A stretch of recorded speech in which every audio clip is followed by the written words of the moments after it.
Hello and welcome to Order Within, navigating a world of endless chaos and crisis. Many of us are experiencing inner turmoil, insecurity, anxiety, fears, and isolation. These feelings are only being amplified by news cycles, social media, and never-ending political madness. How do we find our way out of the chaos? How do we find strength within ourselves? How do we find meaning in a world driven by materialism? These questions and many more I aim to answer on the show. My goal is to be a trusted guide on your journey to selfhood. May you find what you seek.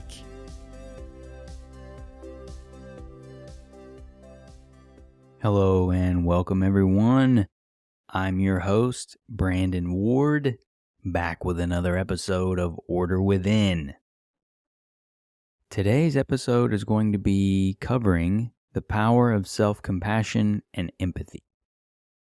This is one of my favorite topics, although I feel like every topic I talk about on here is one of my favorites, but it really is because it's been one of the most influential pieces I've been able to add into my life through all the work that I've done within myself.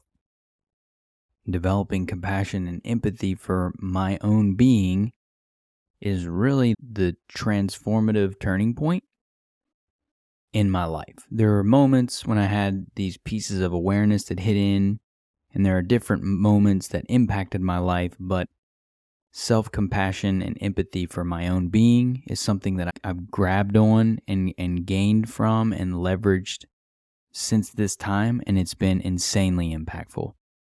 My faith is always a part of my life. That's a huge influence in all that I do, but it's always been in my life, even when I wasn't aware of it fully.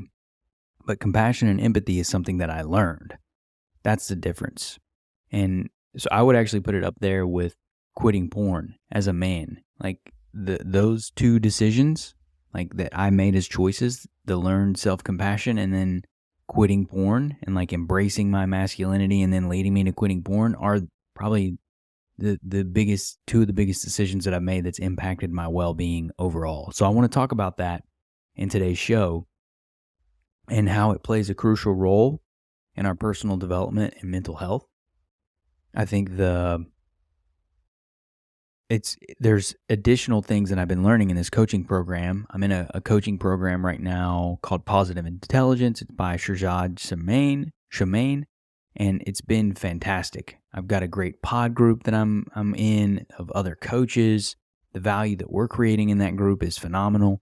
But this stage in the training program, we're talking about empathy for ourselves. So it sparked the inspiration to do this episode and talk about what that means in detail and at a deeper level. So let's go ahead and get into it. So we're going to start by understanding self-compassion and empathy, and then we're going to talk about why we struggle with it, the importance of it, and strategies to cultivate it. And then we'll conclude the episode.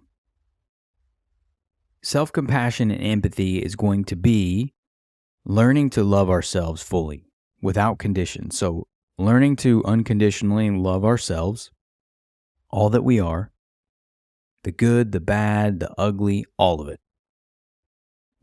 That's the aspect of ourselves. So we know what compassion is. We know what empathy, most of us do, I should say. Compassion, we can be compassionate for other people. We can be compassionate for animal life, which is being empathetic. It's being mindful of the existence of another life. It's being mindful and recognizing and honoring that life. It's honoring the sovereignty of that life. It's honoring the essence and its right to existence that life has. All of these pieces are made possible by compassion. That's when we are applying compassion, those are the things that we're directing at other lives and other beings, other living creatures. Empathy is our ability to feel and relate to others and ourselves. That's the thing. So when we're thinking about these principles of compassion and empathy, it's now applying that same compassionate principle that we do to life outside of ourselves, to ourselves, and then the same thing with empathy. So empathy is going to be able to connect and relate to the feelings of others, understanding someone else's perspective. We can empathize with where they're coming from. We can empathize with their family life. We can empathize with their health situation, their financial situation. It's putting ourselves in their shoes and experiencing it and feeling what that would be like, imagining ourselves in their shoes. So that's empathy, right? So we're going to apply those things to ourselves, though, and that's the difference. And this is all tied up in understanding ourselves, which allows us to love ourselves. And the cool thing about this new program that I'm in, and I've talked about inner bonding, which is the process of parenting ourselves. And it's different than what Shirzad is teaching in this program in the sense that there's a component of it. So there's huge value in learning to be a parent to ourselves, being compassionate to ourselves, caring for ourselves. But I'm going to talk about some specifics of how there's some techniques that he's teaching in this program that I haven't discussed on the show that I think can be impactful for people, because the work that I did in the past was going back to myself within myself and envisioning that part of myself. So the 7-year-old, the 5-year-old, the 3-year-old, whatever, and going back to that person. But we're going to talk a little bit about how in this program, we're actually using real pictures of ourselves from our childhood to capture the essence of our being in the component of that. And that all ties together with how we learn to love and understand ourselves. And by going back, like a great way to develop compassion and empathy for ourselves is sometimes when we think about it as adults, we can be critical and judgmental of who we are, and it's easier to judge ourselves as adults, but it's much harder if we think back to ourselves as children and learn to be compassionate and empathetic for that version of ourselves. And you can add a whole other layer of impact by using a photo of ourselves from that time. And that's what's interesting about this program, is that they layer in this picture of yourself, or you look at your picture of yourself at a certain age, whatever it may be. The idea is that you're going to capture the spirit or essence of who you are, the true being of who you are. In this program, he calls it the sage, which is the being that we bring into this world, the essence that we bring into this world with us. And you can set aside whether you believe in anything or not, faith or anything that like from a creator perspective. This is just, if you think about it energetically, the continuity of our being is what we bring into this world. That's a spark. It's the essence that lives within us. And so we cultivate that. And the idea is that when we look at ourselves as children, we can see that essence. We can remember back who we were. And the pictures help us really feel that part of ourselves. So when we engage with compassion and empathy towards ourselves as children, we can start to rebuild a relationship with ourselves. We can start to develop compassion and empathy for ourselves, because what we remember when you do this work is you realize that child, that kid is still inside of us. Like that little 3-year-old, that 5-year-old, whatever, is always in us still. So when we go back and we see that part of ourselves, we see us in that state, and we envision these qualities about ourselves and the things that we love to do as kids, it makes it easier to be compassionate and empathetic for ourselves as kids, as children, as babies, because it's just natural. You see the innocence and you can see that spark. So it allows us to open up our hearts a bit and develop some of that compassion and empathy for ourselves. And we use that bridge to the moment of now. As we build this muscle, as we establish this compassion to our past self, our younger selves, that child version of what we're looking at, that picture we may be looking at, we know that we carry that child within us. So we can start to apply compassion in the now, because being compassionate to our adult selves is also being compassionate to our child self. But it starts with the child. It's easier to love ourselves as children and remember who we were as children. So it's understanding who we are and how we apply empathy and compassion to who we are by understanding ourselves. And we relate that back to when we were young, and we think about who we were as a kid and the essence that we brought, the energy that we brought. Was it curiosity? Was it high energy? Was it questioning? Was it creativity? Was it art? Was it love? Like all the things that we carry within us as children. Thinking back to those times, we can start to develop compassion for ourselves. There's another component to this program that it's important to talk about, and I'm going to talk a little bit about in this next phase here, things that undermine our self-compassion. And Shirzad talks about the judge that we all have, which is that critical aspect of our minds that develops in all of us, and then saboteurs, which are basically the supporting cast to the judge. And there's different types of saboteurs, but the judge is the ruling force that creates the fear, the judgment, the negativity in our lives. It creates anxiety, and we're not loving and empathetic towards ourselves when we're operating from the judge. And that's the essence of it. There's a lot more to it. I'm going to talk more about this program once I get through it and I have the full view. I'm going to do a breakdown. It may take a couple of episodes actually to get through it, but I'm going to do that for y'all because I think it's going to be helpful and I think you'll enjoy it and I think it'll be insightful, hopefully. But now we're going to talk about why we struggle with self-compassion and empathy. And there's some common reasons for that. One of those may be societal expectations, just what society pushes on us, the beliefs that society has about the way that we should be living, the things that we need to be doing, the standards that we have to live by. Those are the societal expectations, the things that we were told in school, the things that we may be told by our parents, the things that we may be told by teachers or coaches or friends, other parents. Those are the societal expectations. It goes into culture, into entertainment. All this stuff is in there. And so we can have challenges with that based on the things that we're learning from our society. So that's one aspect of it. Another aspect is going to be our childhood experiences. So the way that we grew up, the way our parents parented us. Were they aloof? Were they absent? Were they negligent? Were they abusive? Were they present? Were they loving? There's a wide range of experiences that people have as children and parents as being parented. So your childhood experience is definitely going to influence your ability to be compassionate or empathetic towards yourself. If you were shown that through action and example by your parents, you are one, very fortunate, and I hope you are aware of it and can be appreciative of that because it's such a rare thing in our world that parents truly love their kids and they show that empathy towards them. If you were able to learn that from an example, then you're really ahead of a lot of people. But it's shown. Otherwise, most of us have to learn this stuff, though. We have to learn how to be compassionate towards ourselves. We have to learn empathy. But a lot of what happens, too, is we learn empathy and compassion for other people, but not for ourselves. People struggle with this internally. And that's a lot of it's societal stuff. It's our childhood experiences.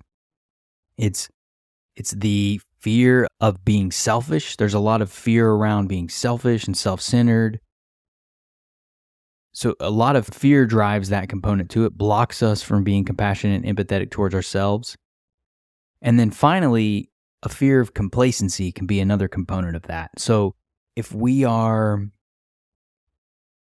think that being loving and kind to ourselves will create complacency, like we'll be passive, we'll be lazy, we won't do anything. But it's actually the opposite. What ends up happening when we're compassionate towards ourselves and empathetic towards ourselves is our energy levels go up. We start to heal and nourish our being, which gives us more energy, which gives us the ability to do more in life. We can create more, we can engage more, we can give more. So it actually creates movement and energy, not complacency, when we learn to be compassionate and empathetic towards ourselves. But there can be a lot of things that block us from doing that. And those are the things that we have to look out for, particularly our childhood experiences, because we learn this behavior or we don't. And the things that we have to be mindful of is bad behaviors that we've learned, or more unloving behaviors, I should say, that we've learned. Nothing is really bad at the end of the day, y'all. I know that may seem insane, but when we pull out full view, there's always a gift or a blessing in any situation, no matter what. That's the power of the sage. That's the power of that essence that we bring with us into this life. When we allow ourselves to view through that lens, anything is possible. But we struggle with that, and we have to work on these muscles to get to that point to where we can start to feel that love and empathy. And so you all know, if you're listeners, I like to use examples from movies and shows. And so one of the examples that I have regarding the struggle with self-compassion and empathy, maybe a little surprising, but it's Tony Stark from Iron Man, from the Marvel Universe. Early on in those movies, you see him struggling with self-compassion. He often punishes himself for his mistakes and shortcomings, which leads to a lot of self-destructive tendencies. And he keeps pushing further and pushing his own limits beyond almost return. And this is a component of that where very successful, driven people think that being compassionate and empathetic towards themselves creates weakness, but it does the opposite. But what ends up happening is we just do more self-destructive things that destroy our well-being because we haven't learned to be empathetic for ourselves. We think we need to be fear-driven, pushing ourselves, all of those things because of the lies that we've been told about being compassionate towards ourselves and being empathetic and loving. We've been tricked into thinking that creates complacency, laziness, all of these things, but it's not doing it is what creates those things. So Tony Stark is an extreme example of that. He's a prime example of someone who's extremely successful, but doesn't know how to be empathetic for himself. And he has a better sense of how to do it for the people around him. He starts evolving through the movies, obviously, as he understands what's happening. He starts to get better care of himself too. But early on in that movie, in those movie series, he makes a lot of decisions that lead to destructive tendencies for himself. And that's because so many of us struggle with compassion and empathy, especially high achievers. All right, so now looking at the importance of this. Having compassion and empathy for ourselves contributes to mental health. It contributes to our well-being. It contributes to resilience, personal growth, inner strength. I attribute outside of my faith, so you can ignore that if you want. I know that there's a layer of power that comes from that, a peace that comes from that I have, but we're going to set that aside for a moment. Just compassion and empathy for ourselves can really heal who we are. Whether you believe in God or not, that doesn't matter because you're activating it does matter, but it doesn't at the same time in the sense that you can leverage these things because these are the gifts that were given to us, and this is the power that we hold. This is the power that we have with the skills that we have. So compassion and empathy is our own abilities that we've been gifted that we can use in our lives. And so by applying it to our lives, we fill ourselves up. We get more energy. We have more focus. We bring the good qualities of ourself to this world. And this enables us to live a higher quality life, to be and to have a higher sense of well-being, and to be the best version of ourselves. But without this, it's the opposite. And we never fill up, and we stay wounded, and we are unable to move forward because we haven't developed the ability to heal ourselves. And this comes from compassion and empathy for who we are. That's why going back to our childhood and viewing that child, that innocent child, that sweet child, we can feel the empathy growing in us because we can relate to that child and we can remember that's who we were. And we can create space from where we are now, which may be a very judgmental, critical, uncompassionate way of living towards ourselves. And we can go back to our child and remember how powerful that is.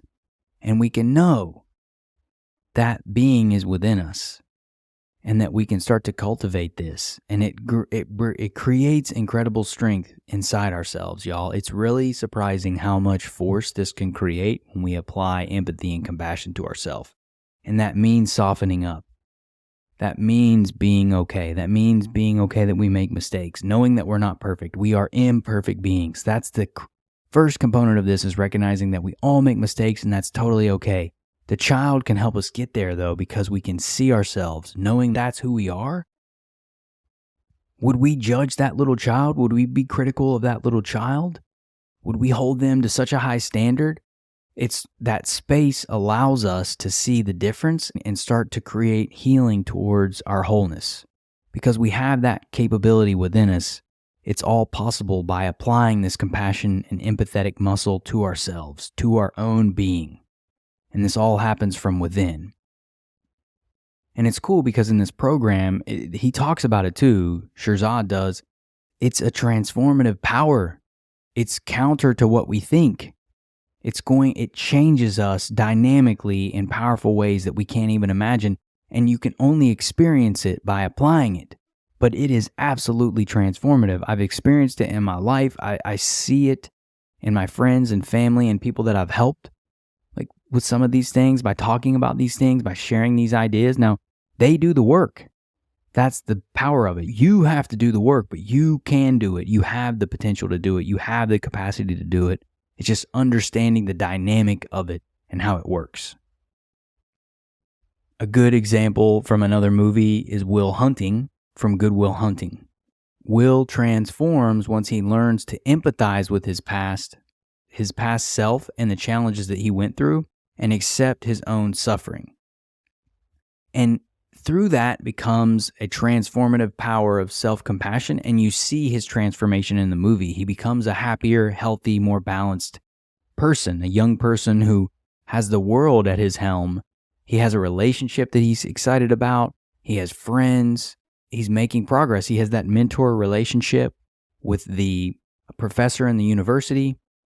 So it becomes transformative once he starts to accept who he is. And his work with Robin Williams' character in the movie is working through and helping him empathize with his past self and accept his own suffering. But that's the transformative example of what can happen when we do apply compassion and empathy towards ourselves. And then finally, looking at some strategies. Now, I talk a lot about this. Practical strategies for cultivating self-compassion and empathy. A lot of the things I talk about work towards this. That all ties together. It's not isolated. But mindfulness, being mindful of our child, I think being thoughtful of our child, thinking of our essence as a child, applying that mindfulness to who we are. Thinking about the things that we love, thinking about the things that we enjoy, and it could be past likings and joys. Having the picture of our child, looking at variety of pictures of ourselves as kids can help cultivate this and bring this stuff out, bring out the things that we used to do, help activate our mindfulness by being aware of things that we used to believe in, things that we used to care about. That's the key piece, is mindfulness allows us, it's the light into our own being. That's what mindfulness allows us to do. It allows us to shine a light into ourselves. And as we become mindful of who we are and we reflect on our childhood and we reflect on ourselves as children and we see that child, we can start to develop kindness for ourselves. We can start to develop appreciation for our qualities and our being and who we are. We can start to really, truly enjoy our own essence and being. That's what happens when we apply this. So think about it like you're meeting a friend, or you have a child for the first time and you're going back and you're establishing a relationship with that child. It's a relationship with yourself. Start dating yourself. Start to explore who you are. That's the approach we want to take. What would you do if it was a child? What would you do if it was a new date? How would you approach the situation? We have to think about ourselves like that. And then finally, there's a piece of acknowledging our shared humanity between all of us that can help soften this up too. Because this critical component, the fear that can take us over, it can be really hard to let go of sometimes, and it can be so loud. But I think recognizing first and foremost that none of us are perfect, all of us make mistakes. This is a part of life. It's how we grow. It's actually a good thing. There is no bad, so to speak, right? There's things that we can learn from. Now, people do terrible things. I'm not saying that doesn't happen. Terrible things happen in this world. It's very unfortunate. People lose themselves. They surrender their humanity. They surrender all that is good within them, and they become animals and monsters. That happens. It's sad. It's tragic. This is the consequence of free will. We have choice. We can decide. So recognizing our shared humanity, though, and understanding that even those people, the people that are most lost, the people that have surrendered all the humanity that lives within them, they are suffering. So know that. If we know that about our shared humanity, that we all make mistakes, that no one's perfect, that all of us are suffering in some way, that all of us are trying to make it work. Some of us make huge mistakes and we lose ourselves and we're lost. But know that those people are often miserable That's the thing too. So recognizing our shared humanity, recognizing the commonality in life as humans can go a long way too. But the biggest part about this episode and this specific piece of this is doing the work with your child and your photo and looking at that photo, closing your eyes and re-envisioning moments with that child, re-envisioning yourself interacting with that child and the things that you love to do. Imagine what would happen if you reframed that relationship and created a loving, compassionate approach to yourself then, to your 5-year-old self, to your 7-year-old self, whatever it is. But imagine what that can do for you. So that picture can help you bridge that gap. So using that picture, talking to yourself, maybe it's finding something from your childhood or something related, like a teddy bear or something like that, that can put you in the vibes of your child. It's all about connecting with that child energy within us and reestablishing a loving and empathetic relationship, treating it like you would as if you had a child of your own, or what would you do if you saw a child on the street? That's the kind of compassion that we want to learn and apply to ourselves. And if you notice yourself judging yourself, acknowledge it. Say, oh, there's the judge. Look at that. My judge is being mean right now. It's being critical of my photo. Notice those things. Call them out. But just acknowledge them. If you notice that when you're observing your photo and that judge is working, it's criticizing you or saying that you're naive or whatever, recognize it. The key is to recognize it and call it out. That's how we start to neutralize it. Because it's not true. Those things that we're being told are often not true. Challenge them. Challenge those thoughts. But you see them and call them out, that's the first step. And then get back to love and compassion for yourself. That's the step that we're going back to. It's just doing a little bit at a time and then resetting. Doing a little bit at a time and then resetting. But the big component is going to be disarming that judge by calling it out, recognizing it, and then using your childhood photo and revisioning and envisioning that relationship that you're building with yourself again. I'm telling you, it may seem silly, but this stuff really is transformative. And then we're going to use one final character. Theodore Twombly from Her is a third example here. Theodore often wallows in self-pity, learns to cultivate self-compassion and empathy, and he was able to navigate his emotions and build a healthier relationship with himself. So he had this very unhealthy relationship.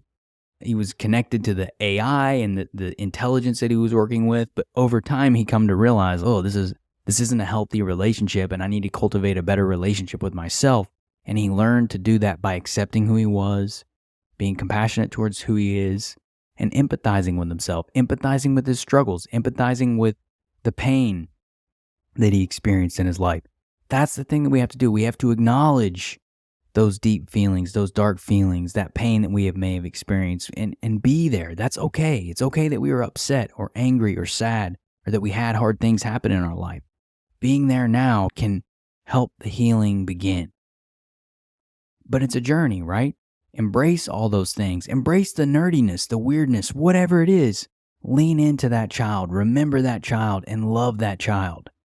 That's how we can work on cultivating compassion for ourselves and empathy in the moment and today and growing from there bit by bit. I'm telling y'all, this is such a fun process and it's so transformative when we lean into it.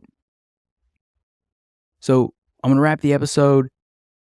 I think we've talked about it quite a bit, but it's, to me, that power, that's potential that's there for this process, this practice is insane. I can't say it enough. I really hope you're going to try it and work on these things because I'm telling you, it can change your life if you do in ways that you can't fathom. Because this inner feeling and peace that you can experience is possible. And it's such a wonderful thing. Everyone deserves to experience that love and compassion for themselves. It's not perfect. We're going to mess up. We're going to make mistakes. But man, it's phenomenal when we start practicing it and the way that it can take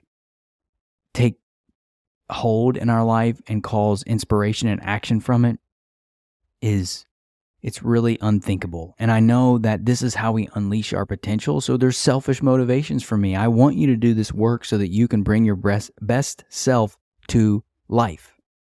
We need you at your best. The world needs brilliant people, creative people, strong, courageous people. We need that now. So that's what this work enables. That's what this work allows us to experience, is a capacity for power, strength, and compassion. And it all comes from loving and building empathy and compassion within ourselves. So I hope you find this information helpful. I hope you're enjoying the podcast. If you're a repeat listener, if you're a first-time listener, I hope you'll come back and stick around. I do appreciate y'all's time. Time is the most valuable asset that we have. So if you're sharing it with me, it's a great honor, and I appreciate that, and I hope that you're finding value in it and that I'm giving you some fuel and fire and techniques to change and transform your life, to create that order within. If y'all want to hit me, I'm on Twitter at Brandon Lee Ward. I'm on LinkedIn as well at Brandon L. Ward. I've got a website, brandonleeward.com. If you want to reach me, make your move. I'm around. I'm accessible. So I appreciate y'all's time. I hope you're enjoying the show. And until next time, y'all. Thank you for listening to Order Within. If you found the episode helpful, please consider sharing, rating, and subscribing. New episodes will be released every Thursday at 11 a.m. Eastern Standard Time. Until next time, y'all.